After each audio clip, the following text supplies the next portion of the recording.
You are now listening to the podcast for geeks and the stuff they love, where each week we'll talk about everything from anime to movies, games, and prop collecting with the people who create and love it. I'm Jeremy. I'm Vince. I'm James. And this is your Geek Fix. I gotta apologize for not bringing this up sooner. I really meant to bring it up at back in December. And now, I didn't know if you knew this, Vince, but it is now January 2024. We thought it skipped. Yeah. Happy New Year, everybody. Yeah.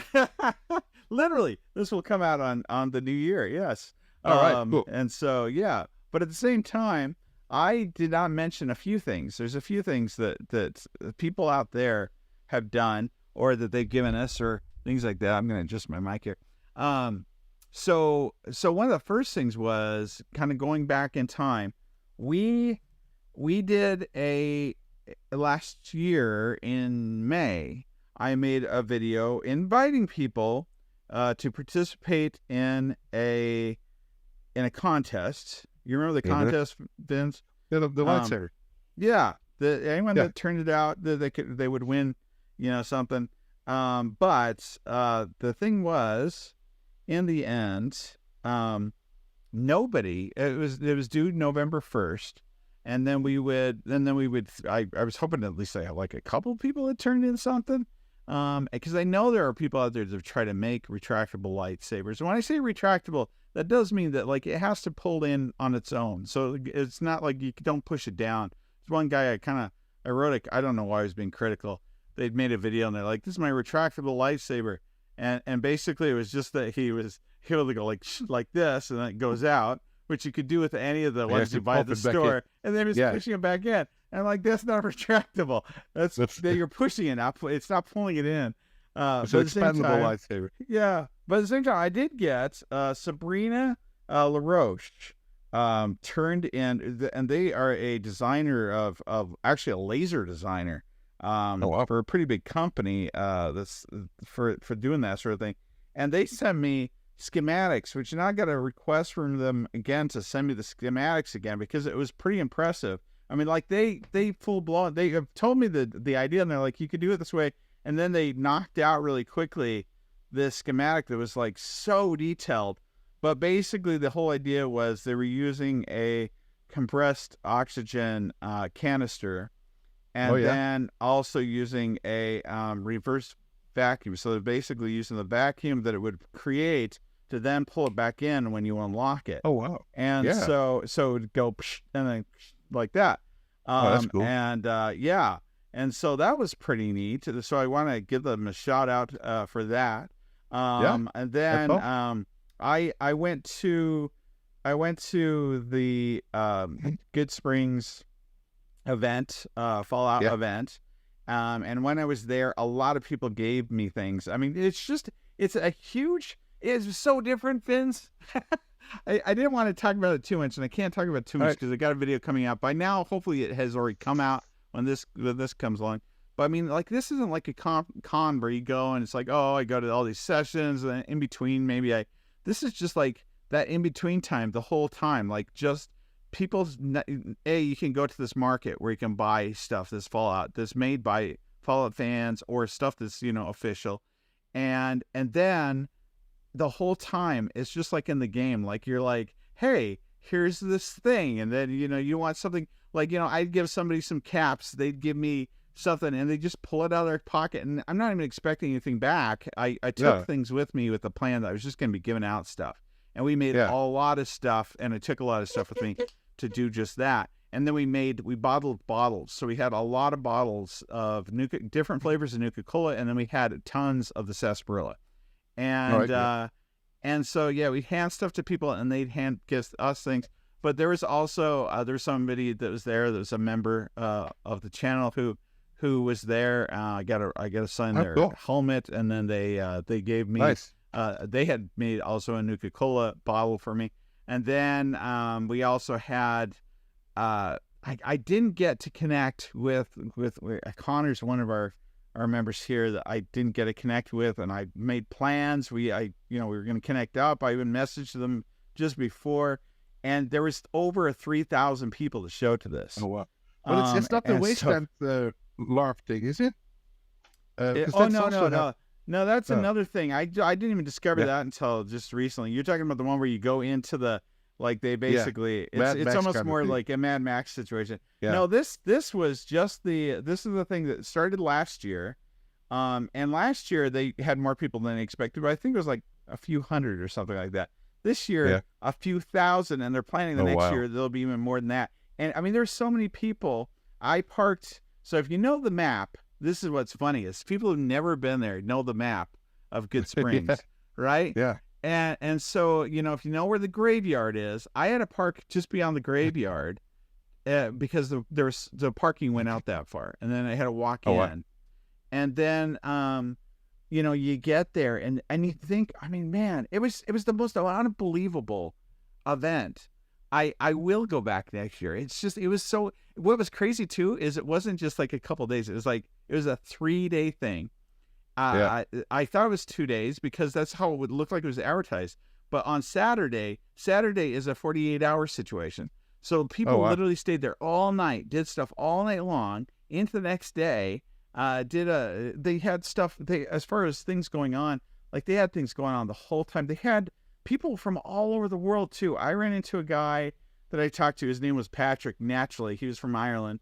They're just by himself. He wasn't dressed up or anything, but he's like, "Oh, I'm enjoying it." Yeah, stuff. Yeah. And they had a band performing that was from Spain. Like literally came there from Spain. Not like we're from Spain, we're living in the U.S. No, these people came from other places, other countries. They've changed to send them. Yeah, I was gonna I was gonna live stream, you know, the parts of the event too, because I did try if you guys saw, I actually live streamed some of the different locations I went to. But when I got there, it's like 0 bars. I couldn't even call my son to get him to bring me more bottles at one point because I didn't have that many people that knew who I was initially. Yeah. And then it got to be night, and my son and the other person that came with us, they went off to get some food. And then all of a sudden I start having people that actually know who I am and are asking, and they know I brought stuff. And I'm like, give me a second. I'm trying to call, and I couldn't get a hold of them. So then I told the several people, look, you know, I'll send you something. So I mailed out a bunch of things. I guess this is a long story of I mailed out a bunch of things to a bunch of people this last week that weren't able to make it, or I should say weren't able to get things from me when they saw me, or that we weren't able to connect, even though I was also the only one that was dressed the way I was. I stood out majorly because I was wearing a white outfit, white hat. I looked like a milkman, but I was surprised how many people knew who I was supposed to be and stuff, because I was Phil, the Nuka-Cola dude. You know who that is? Phil. In the game, Phil comes along and he wears a Nuka-Cola jacket, Nuka-Cola shirt. He's on a bicycle, Nuka-Cola bicycle, and you have to attack him and take his stuff. And I always feel bad for him because he's like me. He's a collector. He's really passionate about, you know, his thing, like even, you know, in this post-apocalyptic situation. So I dressed up. I had his name then on my shirt. And then I had, it was a Nuka-Cola delivery guy. And then on my back, I made this thing that literally was on my butt, that seat belted on. And then it opens up. And when it opens up, it would play the Nuka-Cola World song. You should. Yeah. Really well made. Yeah. Yeah. And so, but at the same time, like people are opening it up. So when we got videos and stuff, it looks like I'm turning around. People are like reaching down my, like fully out stuff. Like if a naked gun scenes. Yeah. But yeah, I mean, it was pretty cool. So I mailed off a bunch of things to those people. I saw something that reminded me of Classic Lou reviews, Michael's character. I decided I had run across at a retro store. They had a really old figure of the Emperor. And so I mailed that off to him, and he made a video and put it on, I think it was on Twitter, and then I reposted it. So if you see that, it's pretty funny because he does the voice and said some pretty funny things about it.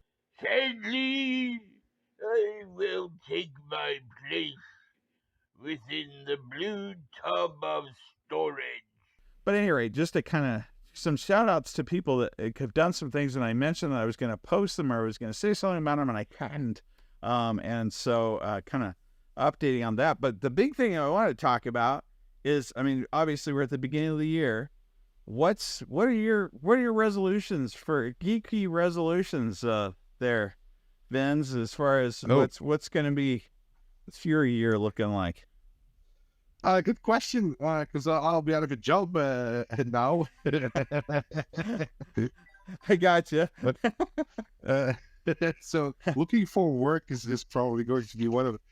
No, I'm going to see if I can find some work more geeky related than I've been doing before, because doing the prop store, getting familiar with the real Ghostbuster voice actors, being more on the road, chronicling stuff. I think I want to do work that is more adjacent to those kind of hobbies, because I really enjoy that. And maybe I can offer something unique in the space that we have in the Netherlands. I'm not sure if it's going to be Dutch or English, but we'll see.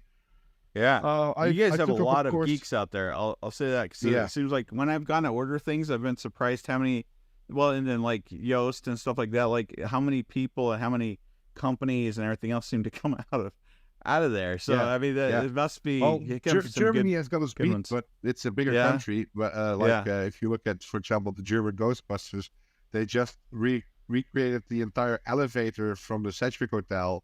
To make an in-person event happen on a con, and they had like a sort of escape room-esque haunted house you could go through with a PTE meter, with picture frames dropping down, and like Pepper's ghost effect and all that kind of stuff, just for a con for 2 days. Wow. I'll show you some video. That sounds awesome. They're insane, and we're super jealous of them, of course, but also in awe of them being capable of making those things. And it's great stuff, great people. So the Germans are neighbors, as we like to call them. I've got us beat on most of these things.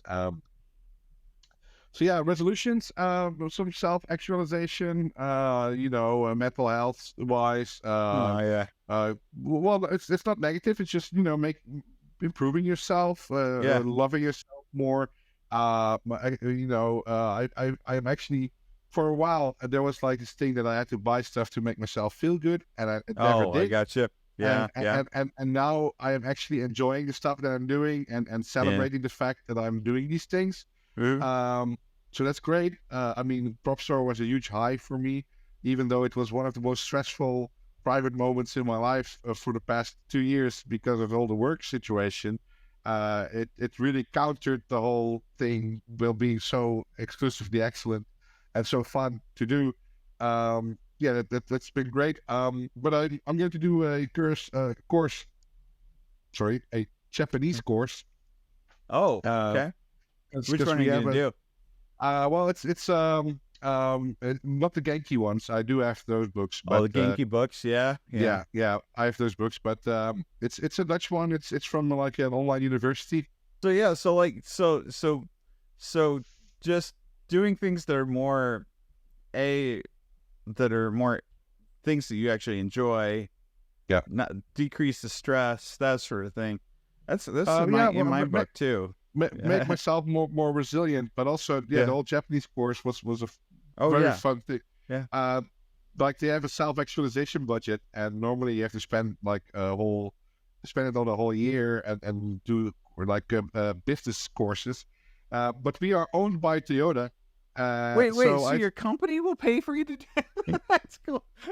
Because I'm leaving the company, and there were some budgets left. Dang, so I was like, hey, can I deduct this course? And they said, sure, because we are owned by a Japanese company, so a course in Japanese is part and parcel for them. And the cool thing was, I also get a free Android tablet with the course. Oh wow, really? Dang. So I'm reading in the big box. No, but I also want to learn Japanese this year. That's funny that you brought that up. Like I tried last year. We can practice together if you want. Yeah. Well, it's so hard because every every course you run it, and I have the Genki books right there. That's what I'm looking over Oh, there. yeah. And I also paid for this basic, it's not really a subscription, like, because you have to pay each time you meet with a tutor. But they're actual Japanese, tutors that sit there with you and stuff like that. It's one of those online things. But on the flip side, it's like everybody has a different way that they do it. So some of them, like, they want to work on the kanji first, like learn kanji and learn what all these things mean, so you can memorize and read it. And then other ones are like, you need to learn these broken out sounds. And then there's other ones that are like, well, you need to learn it. And so I thought that trying to get a few things, instead it actually made it harder, because none of it supported each other. And well, this one is conversational Japanese, so that you can talk with people in Japan. Just have a small talk, basically. And of course, having watched a lot of anime, you get the whole you osmose, you basically absorb stuff for watching anime with subs, of course. So that helps. Working on a lot of stuff. So I bought a new 3D printer with the severance money that I got, basically. And it's a Bamboo Labs X1C, like the top of the line, and it is such a dream to work with, because it does everything you don't want to do on a 3D printer. It does by itself. Wow! I've been going through 5 kilos of, like, 5 rolls of filament or something within a day or two. And just continuously printing stuff. Really happy with the quality of it, because it's so fast. You can print at a low layer height, so you get better quality at the same speed as a normal print you would get. So everything is 0.2 layer height, which is almost no sanding, no lines or whatever. That's nice. And it's great. I have the multi-filament add-on also, so you can just make things in 4 different colors. Oh, you can. See, the benefit there is getting the dissolvable filament, because then if you have to use supports, just dip it in water, gone. The off-the-shelf supports that they have are very non-destructive, and they are like the organic tree supports, like the hollow tree supports. And if you place them strategically, and the software calculates a lot of that for you already, then everything is coming out pretty good. Oh, that's pretty good. Yeah. I mean, also the thing is, Quentin Machiels is the guy who makes open source Ghostbusters print files. Like, if you want to print a proton pack, or if you want to, like this one, for example, they call it the Elsa one, because it's the new. It looks great. Yeah. So this is freely available, and it's already it's got a manual that you can buy optionally. But most of these things will align so that I can take this off, for example. So for the people watching at home, I'm just showing a grip. That I screwed on, but like this part that is on the print bed, for example, supports the whole part, so that the more detailed bits will get the attention from the nozzle that you would get. So you're printed in a certain direction. So most of all these files are optimized for either invisible support or just optimized to print as is. And they also use something called sacrificial layers. So if you have an overhang, for example, they just they know that it's going to be like a contained box, but with an open bottom. Right. They will just put in a fake layer that it's going to be dirty, but it makes sure that the layer above that is going to be clean. So your top will look clean, and inside is going to be all spaghetti. But that's the price you pay. It still works. And it's great stuff. Apart from that, mindfulness, some meditation, losing weight, better health, all that kind of stuff, of course, as they say. But we did this last year. This what are we going to do this upcoming year? And I said I was going to do something, and then I went the opposite. I started out right, which was I wanted to do a 0 to hero thing. Because I was planning on. I also ended up not wearing the cosplay, so it didn't matter in the end anyways. But I had a plan that I was going to be wearing cosplay near the end of the year that I can't wear with my current body. Oh, yeah. I need to tighten out a little bit. But, not quite that thin. But I needed to, lose a little bit here and there. And so, I'm planning on doing that again. I mean, we couple of years ago, we have a place here in town that sells a lot of like overstock stuff.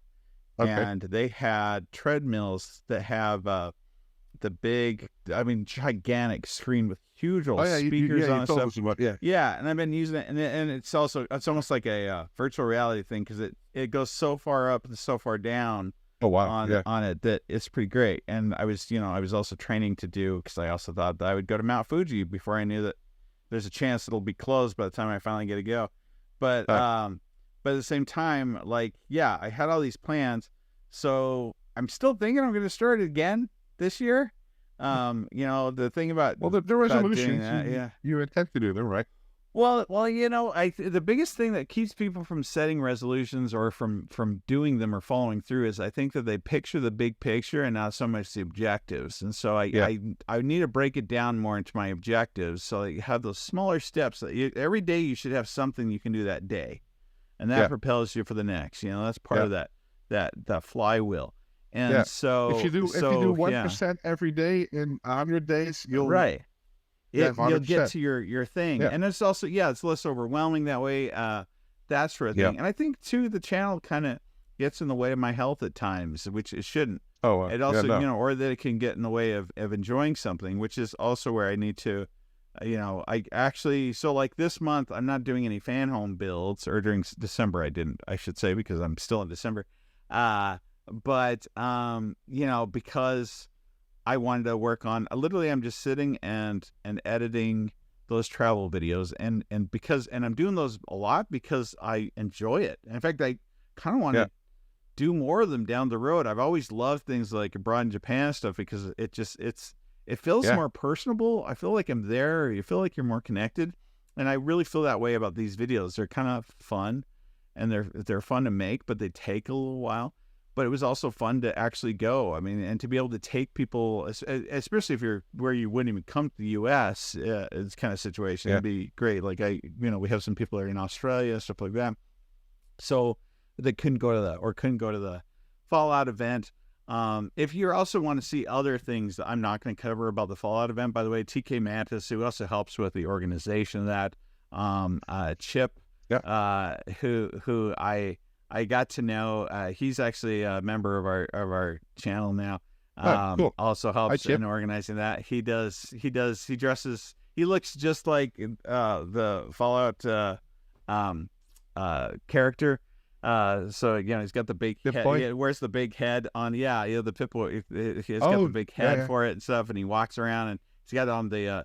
But he goes around the U.S. to the different locations tied to Fallout, and then makes kind of those kinds of travel videos. And he takes his dog that looks like dog meat. And so, at any rate, so that's kind of cool. But I mean, I really enjoyed it. I'd rather rather than just kicking out stuff. I like doing things that I actually enjoy, because otherwise I'm going to burn out on it or not enjoy it, or it'll also. This is also the reason why there's so many. One of my resolutions is I'm going to stop talking about stuff I'm going to do, because I'll mention things, and then I stop, or I don't finish them, or like I have a video literally it's all done. I have several videos, they're all done. I just need to edit them, related to. I did one on piracy. We still need to do an episode with Paul Sargent Lee for a whole year. I was kind of waiting for his schedule to die down again, too, because I talk to him. I still communicate with him actually all the time, and he's like, "Oh yeah, we need to do that." Yeah. Like that's always what I get from him. I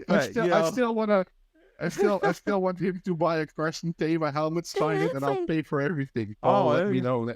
I think he's. I mean, but he was working on the TV series that's now all filmed. He's done with that. He looks great in that stuff. It looks really accurate. Really nice. Yeah. Well, they picked the right characters for everybody that I've seen. Yeah.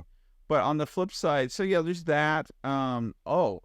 I had, speaking of NDAs, we were talking about NDAs earlier, recording one of the other episodes. I signed an NDA. When did I start mentioning? There's something I couldn't talk about. At the beginning of the year, you said something about. By this point in time, I think I can still talk. I'll talk about it. I'll edit it out later if I can't. Yeah, I'll just say things, and you'll just. Oh, do you know? No, I mean you probably think it's bigger than it actually is, but I basically last year I got a hold of the prop master for Fallout, for the Fallout TV series. That was on TV. But it's on Amazon. But Which the is really, issue was, and we can feel What's it if that? it's great or bad afterwards. oh yeah, yeah, that's right. Yeah, we'll find out later. Yeah. But then what happened was I was supposed to be able to start talking about it. I think it was in August, was what they originally told me. That's what the paperwork said. And then I contacted them to see, and they're like, no, there's things going on. It's delayed some things. We don't want stuff getting out because they have controlled. Whenever you saw a leak, they leaked it. Yeah. Whenever, when things have come out, or the trailer that came out recently, I mean, that was all planned to come out in the order that's come out as it's come out. It's a campaign. Yeah. Yeah. But the issue that they ran into is at the same time, they do have SAG actors. They do have writers, I mean, so then suddenly things got frozen in time. Yeah. And so then it was like, well, we're waiting. And I'm still not kind of sure on some of it. But so it's like, well, we don't want people to see too much of this. They didn't want people to know what the Pip-Boy looked like. Well, I saw a photo come out before they said that I could talk about it. Stuff like that. So, I mean, I have stuff. Plus, I have the ability to now do an interview with them, and that's my plan. But it's one of those things where I was kind of glad that I didn't get to talk about it, because in the end, it just kind of, it gets delayed, and you don't want to be, it's kind of like the prop store thing. There's all these things that were going back and forth on that I was like, I have emails and things like that came through, and they're like, we don't know what you're talking Well, one of the fun things that Jeremy surprised us with, people listening, was that in the middle of the evening, Jeremy is calling us saying, Arnold Schwarzenegger's going to be here tomorrow, and we're like, what? Well, I said he was already there. It was the deal. He's already there. And then it turns out he wasn't even. It was the same guy, but different location or something, or what was the deal with it? It was a week before at a museum or something, or a location, and the guy from Prop Store visited Arnold, not the other way around. Yeah. But he posted it like so nice that he came and visited us. It's like, oh, wait, tonight in England. Yeah. But I was like a giddy schoolgirl in that pub when we heard that. I was like, let's go. Yeah, man. Well, then I was set down. She's like, he never gave me your numbers and stuff. Was what she told you, but then in the email, I have emails that show. She's like, oh, I'll give them a call. So I don't know. It makes you feel paranoid, but yeah, I'm always concerned about how much I should reveal, because then if I don't fall through or something falls through, it's the thing that Chris tried to tell me about that they've run into. I mean, like right now they're still working on, the tricorder 2 years later that they were going to release, 2 years ago. And some things it's getting they so deliberately cool, though. didn't mention. Because of the fact that they had this mission. Yeah. Oh yeah. Well, I'm aware of a couple other things that they were going to make that never got made, but we can't talk about that at all. But at the same time, I mean, like. But the other side of the coin is people do trust you with that stuff. Yeah. So on a personal level, I think you should enjoy it and appreciate it for what it is, and not feel so much the pressure of having to share it, because it's going to come out anyway. But you're already in the know. Yeah, right? But you also want to be careful. Yeah, but on the flip side, the stuff where they even do say, "Oh yeah, let's talk." I mean, like the Paul thing. I mean, like it looked like that was going to roll through like 2 years ago too. So I don't know. But I think I'm going to stop talking about things that I'm going to make, or things I'm doing, because then if I do that, then it's like, I thought you were working on a. Or I thought you were still building the car for Rick and Morty. We were supposed to have a barbecue with Bill Murray. I mean, you never followed through on that one. Yeah, that'd be cool. That'd be cool.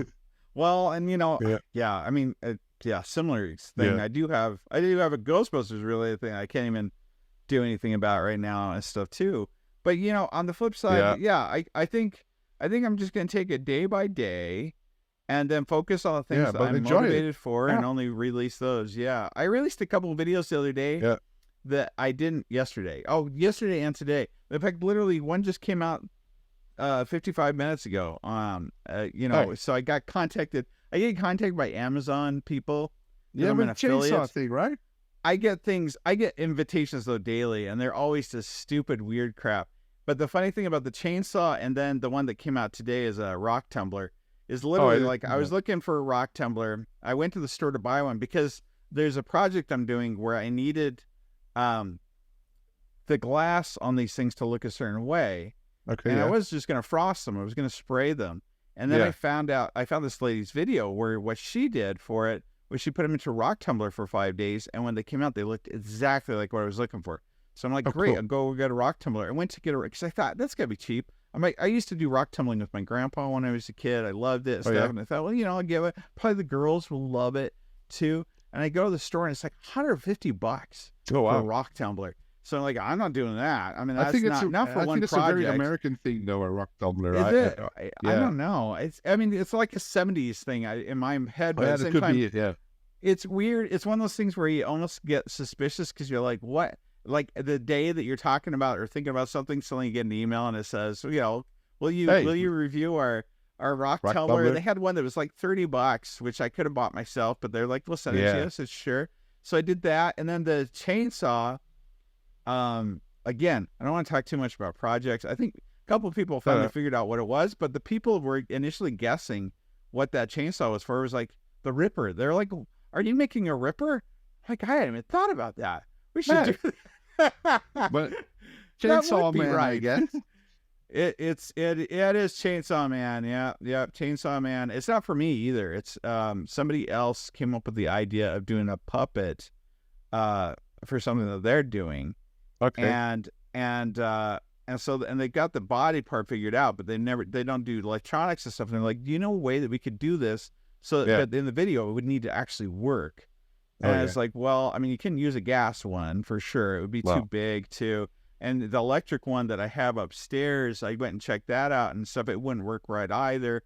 This thing, I can actually, I can hardwire it pretty easily to do what they're wanting to do. And it's angled at such an angle too. Everything looks perfect on it. It still will be super dangerous, but it'll be fun. It'll be cool looking. And then we're going to 3D print the head. So, that's not going to be my project. That's theirs. If you want to see it, you can check out their channel when it's done. I'll put a link for it. But, I mean, you are a guy who connects people and gets stuff done on multiple levels. I mean, I am eternally grateful for you arranging the prop store thing.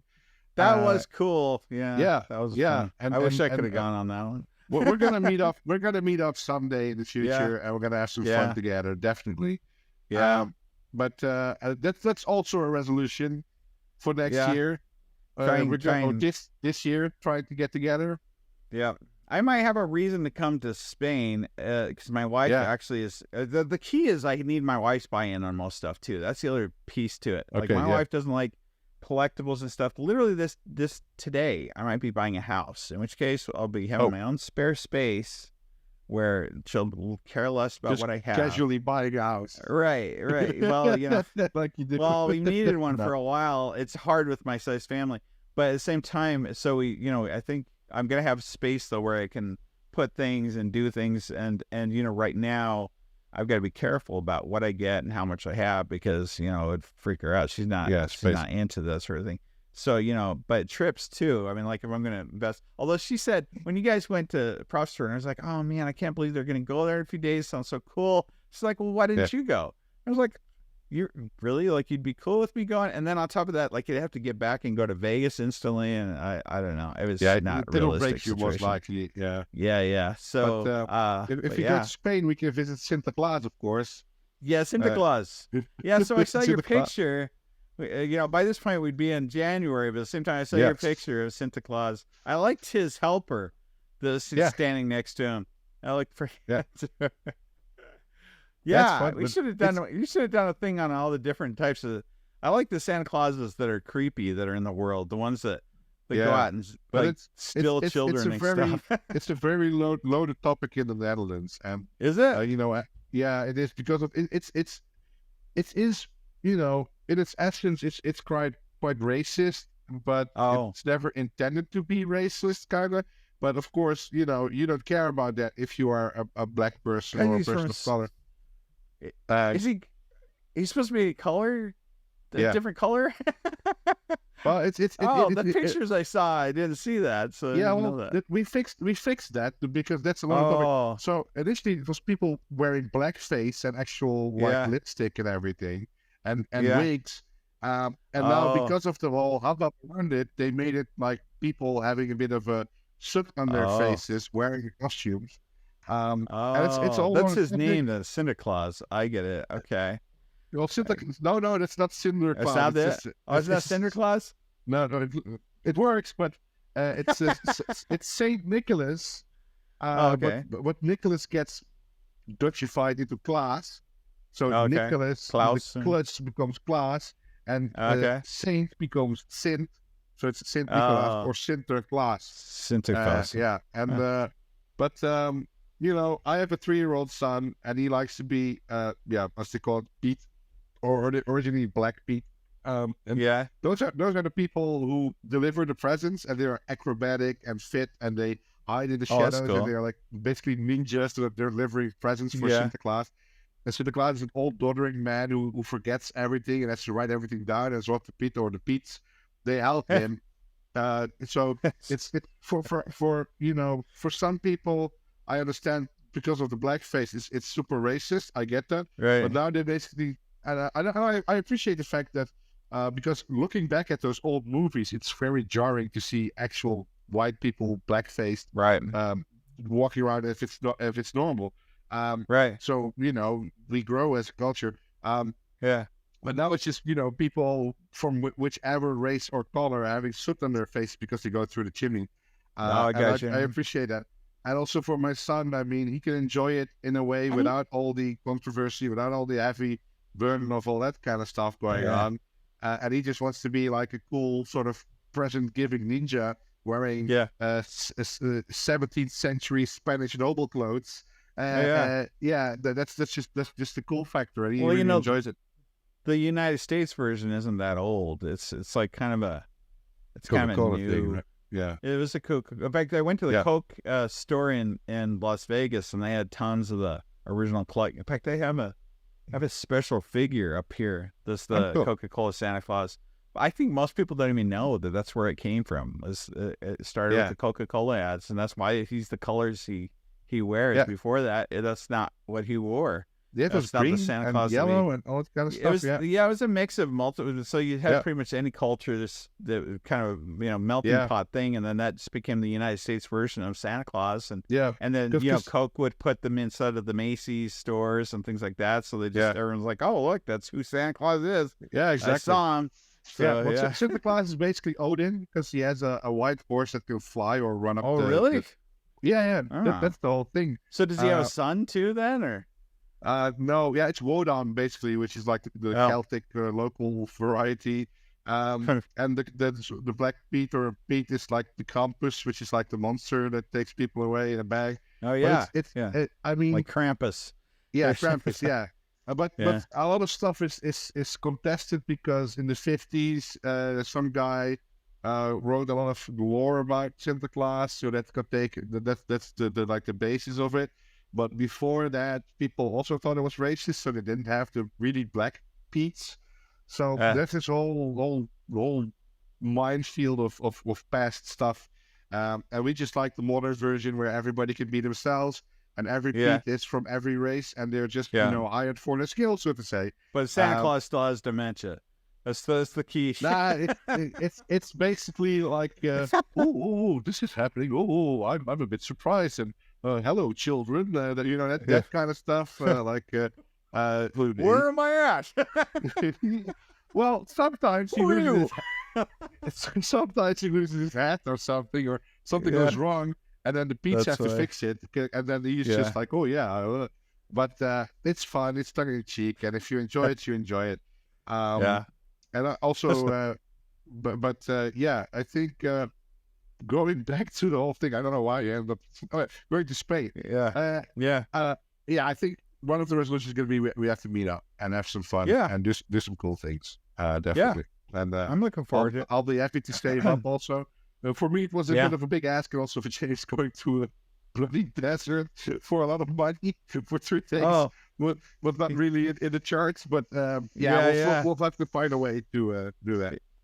Yeah, Definitely. that'd be cool. I'd be like part of it. Well, that's Your what Geek we're planning on this. Yeah, there you go. We could do that. I don't know. At the same time, we'll see what happens with the Fallout thing. I will say, I did in 2 days what I could easily spent a couple weeks doing. Okay. When I did it was a little tight. And easily, and I originally too, I did feel bad initially because I was like, I could have easily popped over for $20 or less, popped over to California to go to the prop store there and visit some of the people I know and stuff like that. Like, it could have been a big thing, and maybe this next year it will be. But yeah, I was glad I went and got to see some things, and it actually got me kind of worked up to do more things like that, because honestly, originally I was like, I don't know, but it was two of the people I met, even because I went around and talked to and filmed a lot of people and talked to them about what brought them there and how far away they came from and stuff. Oh, cool. And there was one couple they met the year before in the first Fallout event. Oh yeah, and met there officially, first time ever meeting each other. Meet cute. Now they live together, they are getting married and stuff, and they it was wild. It's just these people that came together. It's funny. The other thing I'll say about it, I've never been to any conference. I've never been to anything where every single person was just so, especially when you look around and you see how people are dressed and some of the things, it looks like a biker. Probably anyone that came in that didn't know better would think it was some kind of crazy biker thing going on. And yet, the people were just everyone was so nice and so accommodating. Nobody was, it was just, oh man, it was like everyone was there to have fun, and they'd come up to you and like a lot of other conferences, they treat you like a celebrity even though you're not, kind of thing. It was such a positive place to be. I couldn't believe it, and I went home that night. I wanted to stay overnight, but it was asking a lot from those that went with me. But on the flip side, like it literally gave me energy into the weeks after that, because it was like, wow, I feel just really good. So, I don't know, but so we'll see. Stay tuned. If you guys have ideas or want to invite us to something, that was actually how I found out about that. Was somebody, one of the members of the channel actually commented at one time and was like, "Are you coming to this?" And I got some emails too, and I wouldn't have known about it otherwise, honestly. So Popstar. We'll go have season tickets. I'll be there in America. Oh, there you go. Yeah. I think you went to the one in London is the better of the two, but at the same time, we'll see how it goes. If you've enjoyed this podcast and want more, stay tuned for that, but also check out our channel, join the community on YouTube that goes by the same name, Your Geek Fix. Be sure to check out Vinz on Twitter at massivedmg_ and on his YouTube channel, massivedmg. Check out James at Mr. Malto4 on Instagram and the Replica Prop Forum. We also want to hear from you, so be sure to send your questions, stories, and other projects to yourgeekfix@gmail.com. In the meantime, this has been Your Geek Fix.